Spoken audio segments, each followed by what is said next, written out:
యేసుని ప్రేమ ఛానల్కి స్వాగతం. దయచేసి ఈ ఛానల్ని లైక్ చేయండి, షేర్ చేయండి, సబ్స్క్రైబ్ చేయండి. ప్రియ సోదరి సోదరులారా, ఈ రోజున మనము కీర్తనల గ్రంథములో నుండి 84వ కీర్తనతో పాఠం ప్రారంభించుకుంటాము. దేవుని ఇంటిని గురించిన విశేషాసక్తిని గేయకారుడు వ్యక్తం చేస్తున్నాడు. లేవీయుల పరిచర్య ఎంత ప్రాముఖ్యమైనదో ఇందులో వర్ణించబడింది. కోరహు కుమారుల కోసం రాయబడింది. మొదటి దినవృత్తాంతములు 26వ అధ్యాయం మొదటి వచనంలో కోరహు కుమారుల వృత్తాంతం చెప్పబడింది. ద్వారపాలకుల విభాగాన్ని గురించినది. ఆసాపు కుమారులలో కోరే కుమారుడైన మెషలెమ్యా కోరహు సంతతివాడు. ఈ కోరహు ఎవరో మీకు జ్ఞాపకం ఉందా? మోషేకు వ్యతిరేకంగా తిరుగుబాటు లేవదీసినవాడు. అతని కుమారులు దైవసేవలో ఉన్నారంటే అది దేవుని కృపే. మొదటి దినవృత్తాంతములు 26వ అధ్యాయం 12-13 వచనాల్లో వీరిని గురించిన వివరాలున్నాయి. ఏర్పాటైన తరగతులను బట్టి యెహోవా మందిరములో వంతుల ప్రకారముగా తమ సహోదరులు చేసినట్లే సేవ చేయడానికి ఈ ద్వారపాలకులు అనగా వారిలోని పెద్దలు జవాబుదారులుగా నియమించబడ్డారు.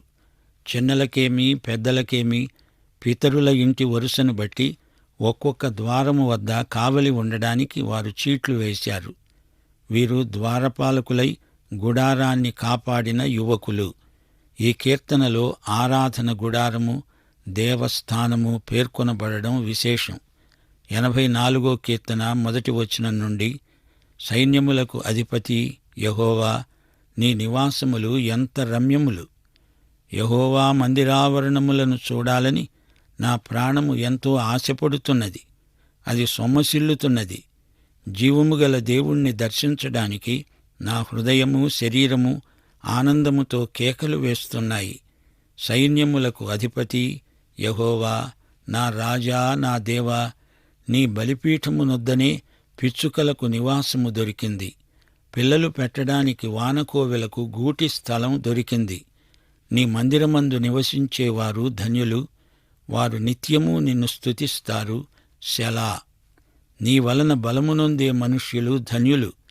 యాత్ర చేసే మార్గములు వారికి అతి ప్రియములు. వారు బాకాలోయలో బడి వెళుతూ దానిని జలమయముగా చేస్తారు. తొలకరి వాన దానిని దీవెనలతో కప్పుతుంది. వారు నానాటికి బలాభివృద్ధి నొందుతూ ప్రయాణం చేస్తారు. వారిలో ప్రతివాడు సీయోనులో దేవుని సన్నిధిలో కనపడతాడు. యెహోవా, సైన్యములకు అధిపతి, నా ప్రార్థన ఆలకించు. యాకోబు దేవా, చెవియొగ్గు. దేవా, మా కేడెమా, నీవు అభిషేకించిన వాని ముఖమును లక్షించు. నీ ఆవరణములో ఒక్క దినము గడపడము 1000 దినాల కంటే శ్రేష్టము. భక్తిహీనుల గుడారములో నివసించే కంటే నా దేవుని మందిర ద్వారమునొద్ద ఉండడం నాకిష్టము. ప్రియ శ్రోతలారా, దేవుని సంఘం విశ్వాసులకు సహవాస కేంద్రం. ఒకరితో ఒకరు అందరూ కలిసి దేవునితో సహవాసం చేసే స్థలం. కోరహు కుమారులు దేవాలయంలో సేవ చేస్తున్నారు. పిచ్చుకలు దేవుని ఆలయంలో గూళ్ళు కట్టుకుంటాయి. యేసు ప్రభువు పిచ్చుకలను గురించి మాట్లాడాడు. వాటి విలువ ఎంత? 1 కాసుకు 2 పిచ్చుకలు, 2 కాసులకు 5 పిచ్చుకలు, అనగా 4 పిచ్చుకలను కొంటే 1 పిచ్చుక కొసరు. మత్తయి సువార్త 10వ అధ్యాయం 29వ వచనంలో ప్రభువన్నాడు, 2 పిచ్చుకలు కాసుకు అమ్మబడతాయి గదా, అయినా మీ తండ్రి సెలవు లేక వాటిలో ఒక్కటి కూడా నేలపై పడదు. ఆ పిచ్చుక ఎక్కడ పడుతుంది అనుకుంటున్నారు? తండ్రి ఒడిలోనే పడుతుంది. ఇదంతా ఆయనకు తెలుసు. యెహోవా నా ఖేడెము, నా డాలు. యేసుక్రీస్తు అభిషిక్తుడు. ఆయనే మెస్సీయా. ప్రజలారా, దేవుడు అభిషేకించిన మెస్సీయా ముఖకాంతి చూడండి. లేవీయ కాండంలో సాక్ష్యపు గుడారం ఇశ్రాయేలు ప్రజల జాతీయ జీవన కేంద్రం. అలాగే కొత్త నిబంధన కాలంలో సంఘమే క్రైస్తవ ప్రజల ఆధ్యాత్మిక సహవాస కేంద్రం. గేయకారుడు అంటున్నాడు, నీ మందిరావరణములో ఒక్కరోజు గడిపితే చాలు ప్రభూ. నీ మందిరంలో నేను ద్వారపాలకుడనై ఉంటే చాలు. అవును, కోరహు కుమారులు ద్వారపాలకులే. వారికి ఎంతో తృప్తి. వారు ద్వారపాలకులే అయినా దేవుని మందిరములో గడిపే ప్రతి క్షణము వారికి ఎంతో విలువైనది. ఆయన సన్నిధిలో కృపా ఘనత, యథార్థముగా ప్రవర్తించేవారికి ఆయన నీతి సూర్యుడు. విశ్వాసులు ధన్యులు. ఇప్పుడు 85వ కీర్తన వినండి. యెహోవా, నీవు నీ దేశము ఎడల కటాక్షము చూపావు. చెరకు పోయిన యాకోబు సంతతిని నీవు వెనుకకు రప్పించావు. నీ ప్రజల దోషమును పరిహరించావు. వారి పాపమంతా కప్పివేశావు. సెలా. నీ ఉగ్రత అంతా మానివేశావు. కోపాగ్నిని చల్లార్చుకున్నావు. దేవా, మా రక్షణకర్త, మా వైపునకు తిరుగు. నీ కోపం చాలించు. ఎల్లకాలము తరతరములు మా మీద కోపం సాగిస్తావా? 6వ వచనం. నీ ప్రజలు నీ యందు సంతోషించున్నట్లు నీవు మమ్మను బ్రతికించవా? నీ కృప, నీ రక్షణ మాకు కనపరచు. నీ మాట నేను చెవిని పెడతాను. నీ ప్రజలకు, నీ భక్తులకు శుభవచనం చెబుతావు. వారు మరల బుద్ధిహీనులు కాకుందురుగాక. నీ రక్షణ నీకు భయపడే వారికి సమీపంగా ఉన్నది గనుక మా దేశంలో మహిమ నివసిస్తుంది. కృపాసత్యాలు కలుసుకున్నాయి. నీతి సమాధానాలు ఒకదానినొకటి ముద్దు పెట్టుకున్నాయి. భూమిలో నుండి సత్యము మొలుస్తుంది. ఆకాశములో నుండి నీతి పారజూస్తుంది. యెహోవా, ఉత్తమమైనది నీవు అనుగ్రహిస్తావు. మా భూమి దాన్ని ఫలిస్తుంది. నీతి నీకు ముందు నడుస్తుంది. నీ అడుగుజాడల్లో నీతి నడుస్తుంది. శ్రోతలారా, కీర్తనలన్నీ ప్రవచనాత్మకమైనవి. ఈ కీర్తనలను దేవుడే రాయించాడని నమ్ముతున్నాము. ఈ కీర్తనల సముదాయము మనకు ప్రవచన సత్యాలను చూపుతుంది. బైబిలు దేవుని వాక్యం. గ్రంథకర్త దేవుడే. ఆయన భవిష్యత్తును ఎరిగినవాడు. ఈ కీర్తనల్లోని ప్రవచనాలు దేవుని రాజ్యాన్ని చూపుతున్నాయి. యూదులు తమ వాగ్దత్త భూమికి తిరిగి వస్తారు. తిరిగి దేవాలయంలో ఆరాధిస్తారు. మహాశ్రమలు రాబోతున్నాయి. ఇశ్రాయేలుకు అది తీర్పుకాలం. సైతాను స్వేచ్ఛగా పనిచేస్తాడు. పరిశుద్ధాత్మ అడ్డగించడు. మూత తీసివేయబడుతుంది. దుష్టశక్తులు పైకి లేస్తాయి. అది ప్రవచనం. అయితే ఈ రోజున దేవుని బిడ్డలకు శుభవార్త. పాప సమస్య పరిష్కారమైపోయింది. యేసు శిలువ మీద మన కోసం చనిపోయాడు. మన పాపాలన్నిటికీ ఆయన శరీరమందు శిక్ష విధించబడింది. అయితే విశ్వాసివైన నీవు, నేను రేపు ఆయన న్యాయపీఠం ఎదుట నిలువవలసి ఉంటుంది. ఆయనకు మనము లెక్క అప్పగించాలి. మన క్రియలు అగ్ని పరీక్షకు గురి అవుతాయి. 1 కొరింథీ 3:13-15 వరకు. ఎవడైనా ఈ పునాది మీద బంగారము, వెండి, వెలగల రాళ్ళు, కర్ర, గడ్డి, కొయ్యకాలు మొదలైన వాటితో కట్టిన ఎడల వాని పని కనపడుతుంది. ఆ దినము దానిని తేటపరుస్తుంది. అది అగ్నిచేత బయలుపరచబడుతుంది. వాని పని ఎట్టిదో అగ్ని పరీక్షిస్తుంది.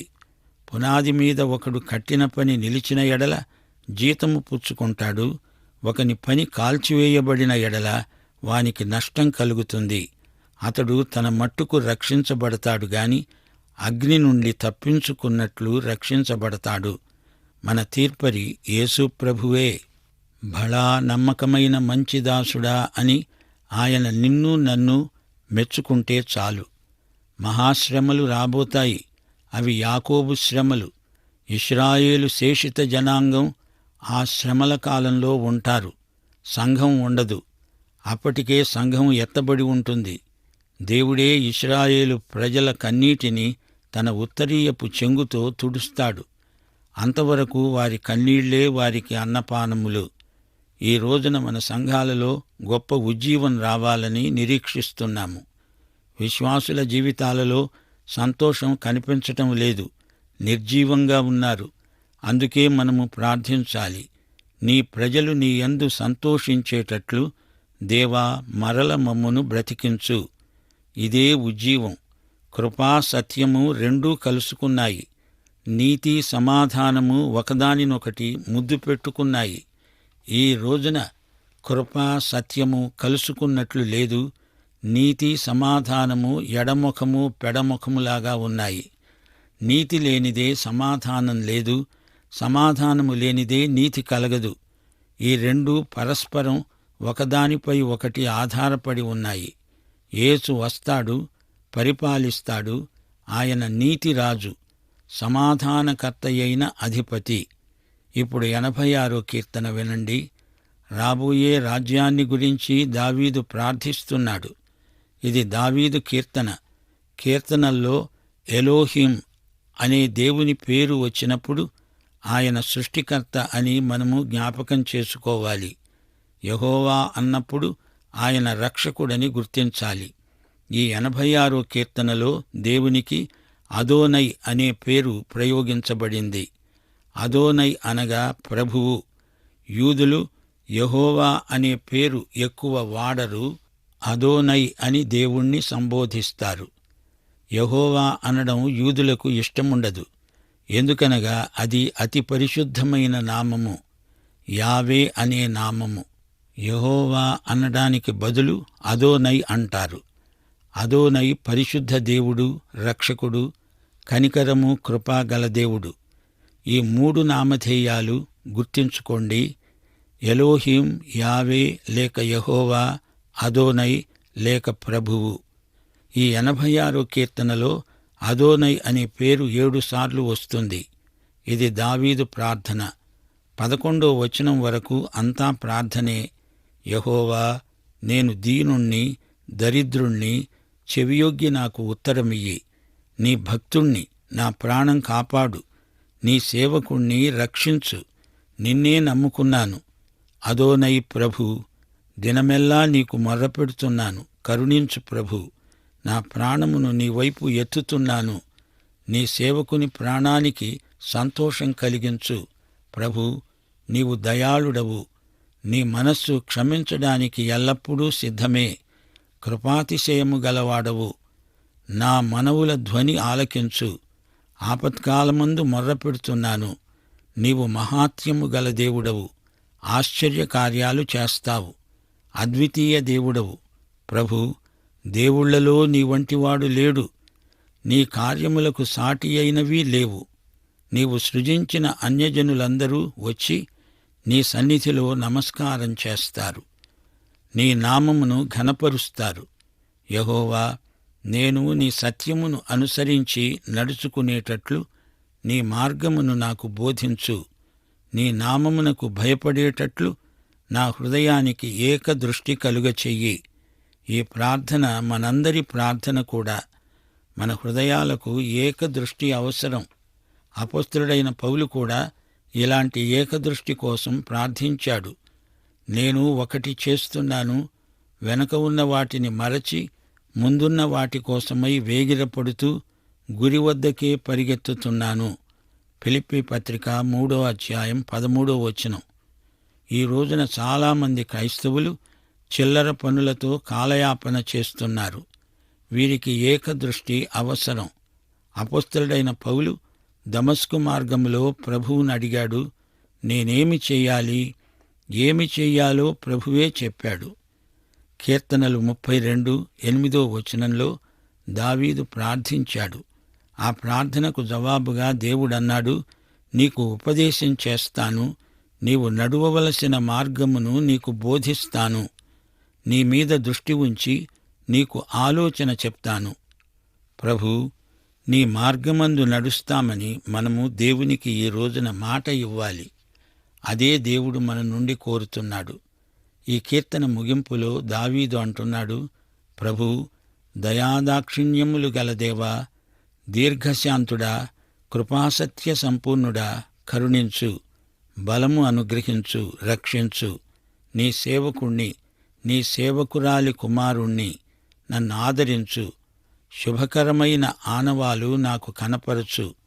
పగవారు సిగ్గుపడాలి. ఇప్పుడు 87వ కీర్తనలోకి రండి. ఇది కోరహు కుమారుల కీర్తన. దేవుని పట్టణమైన సీయోను ఈ కీర్తనలో కనపడుతున్నది. ఈ పట్టణపు పునాది పరిశుద్ధ పర్వతముల మీద వేయబడింది. సీయోను గుమ్మములు యెహోవాకు ప్రియమైనవి. దేవుని పట్టణమా, మనుష్యులు నిన్ను గురించి గొప్ప సంగతులు చెప్పుకుంటారు. సెలా. రహాబు, ఈజిప్టు, బబులోను నాకు పరిచయమే. రహాబు అంటే యెరికోలోని వేశ్య అనుకునేరు. కాదు, రహాబు అంటే ఈజిప్టు దేశం, అనగా దక్షిణాన ఉన్న బలమైన రాజ్యం. బబులోను ఉత్తర రాజ్యం. రహాబు అనే మాటకు అర్థం అల్లరి, అలజడి. బబులోను అంటే కలవరం, గజిబిజి. బబులోను, ఈజిప్టు అనే ఈ రెండు జాతులు క్రీస్తు రెండో రాకడతో సద్దుమణుగుతాయి. మెస్సియా వచ్చినప్పుడు జాతులన్నీ యెరూషలేముకు వస్తాయి. అక్కడ జాతిపరంగా అనేకులు పరివర్తన చెందుతారు, ప్రభువును నమ్ముకుంటారు. ఆధ్యాత్మికంగా అనేకులకు అదే జన్మస్థలమవుతుంది. ఫిలిష్తీయ, తూరు, కూషు వీరు అక్కడే జన్మించారని అంటారు. అదే వారికి జన్మస్థలమవుతుంది. గమనించాలి, సువార్త ఇశ్రాయేలు నుండి బయలుదేరి లోకమంతటికీ వెళ్ళిపోయింది. అపొస్తలుల కార్యములు 8వ అధ్యాయంలో ఇథోపియా నపుంసకుడు రక్షించబడ్డాడు. ఇథోపియా జాతినంతటినీ ఉద్దేశించి దావీదు మాట్లాడుతున్నాడు. ఆ జాతి యావత్తూ యెరూషలేములోనే నూతన జన్మ పొందుతారు. 5వ వచనం, ప్రతి జనము దానిలోనే జన్మించారని, సర్వోన్నతుడు తానే దానిని స్థిరపరిచాడని సీయోనును గూర్చి చెప్పుకుంటారు. రాజులకు రాజైన యేసు లోకమంతటికీ సీయోనును రాజధానిగా చేసుకుంటాడు. యెహోవా జనముల సంఖ్య వ్రాయించేటప్పుడు ఈ జనము అక్కడ జన్మించారని సెలవిస్తాడు. సెలా. పాటలు పాడుతూ, వాయిద్యాలు వాయిస్తూ, మా ఊటలన్నీ నీయందే ఉన్నాయని వారంటారు. యెషయా గ్రంథం 2వ అధ్యాయం 2వ వచనం. అంత్యదినములలో పర్వతములపైన యెహోవా మందిర పర్వతం పర్వత శిఖరమున స్థిరపరచబడి కొండల కంటే ఎత్తుగా ఎత్తబడుతుంది. ప్రవాహము వచ్చినట్లు సమస్త అన్యజనులు దానిలోకి వస్తారు. జకర్యా గ్రంథం 2వ అధ్యాయం 10-11 వచనాలు. ఆ దినమున అన్యజనులనేకులు యెహోవాను హత్తుకొని నాకు జనులవుతారు. నేను మీ మధ్య నివాసం చేస్తాను. అప్పుడు యెహోవా నన్ను మీ వద్దకు పంపిస్తున్నాడని మీరు తెలుసుకుంటారు. ఈ కీర్తన విభాగం లేవీయ కాండానికి పోల్చబడింది. అందుకే ఈ కీర్తనలో దేవాలయమును గురించి, దేవుని పట్టణమును గురించి, సాక్ష్యపు గుడారమును గురించి అనేక విషయాలు పేర్కొనబడ్డాయి. దేవుని పట్టణమందు, ఆయన పరిశుద్ధ పర్వతమందు యెహోవా గొప్పవాడు, బహుకీర్తనీయుడు. మహారాజు పట్టణమైన సీయోను పర్వతము రమ్యమైన ఎత్తుగల చోట ఉంచబడి సర్వభూమికి సంతోషకరముగా ఉన్నది. ఇప్పుడు 88వ కీర్తనకు రండి. బాధల మధ్య దేవుని యందు విశ్వాసాన్ని ప్రకటించే కీర్తన ఇది. కోరహు కుమారుల కొరకు రాయబడిన కీర్తన. హేమాను రచించిన దైవధ్యానం. మహలతు లయన్నోత్ అనే రాగం మీద పాడదగింది. యజ్రాహీయుడైన హేమాను రచించిన దైవధ్యానం. యెహోవా దేవా రక్షణకర్త, రాత్రివేళ నేను చేస్తున్న ఈ ప్రార్థన నీ సన్నిధిని చేరునుగాక. చెవియొగ్గు, ఆపదలతో నిండి ఉన్నాను. పాతాళము, సమాధి నాకు చేరువగా ఉన్నాయి. నాలో త్రాణలేదు. చచ్చిన వారి మధ్య విడువబడ్డాను. సమాధిలో పడి ఉన్న హతులలో ఒకణ్ణి, నీవు స్మరించని వాని వలె అయ్యాను. అగాధమైన గుంటలో, చీకటిగల చోట్లలో, అగాధ జలములలో నీవు నన్ను పడుకోబెట్టావు. నీ ఉగ్రత నా మీద బరువుగా ఉన్నది. నీ తరంగాలు నన్ను ముంచివేస్తున్నాయి. సెలా. నా నెలవరులు నాకు దూరమయ్యారు. వారి దృష్టికి నేను హేయుడనయ్యాను. బంధింపబడి ఉన్నాను. బాధచేత నా కన్ను క్షీణించింది. చేతులు చాపి ప్రార్థిస్తున్నాను. మృతులకు అద్భుతాలు చూపుతావా? ప్రేతలు లేచి నిన్నెంతము తోడై ఉండునుగాక. ఆమె. దయచేసి ఈ ఛానల్ని లైక్ చేయండి, షేర్ చేయండి, సబ్స్క్రైబ్ చేయండి.